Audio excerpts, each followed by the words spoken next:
కాబట్టి దేవునికి లోబడి ఉండుడి, అపవాదిని ఎదిరించుడి, అప్పుడు వాడు మీ యొద్ద నుండి పారిపోవును. అపవాదిని యొద్ద నుంచి పారిపోవాలంటే వాక్యం చదివి వాక్యానికి లోబడాలా.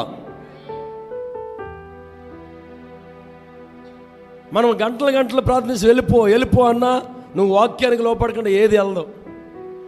హల్లెలూయా. ఏం చెప్తున్నా కదా.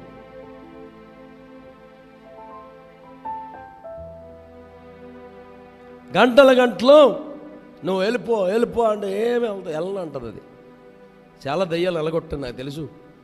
ఎలా మొండిగా ఉంటాయి కొన్ని దయ్యాలు.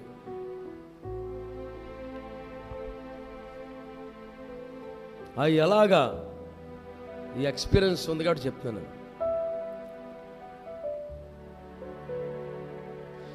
నీకు కావాల్సిన దేవుని వాక్యము, దేవుని ఆజ్ఞ, దేవుని కట్టడలు, దేవునికి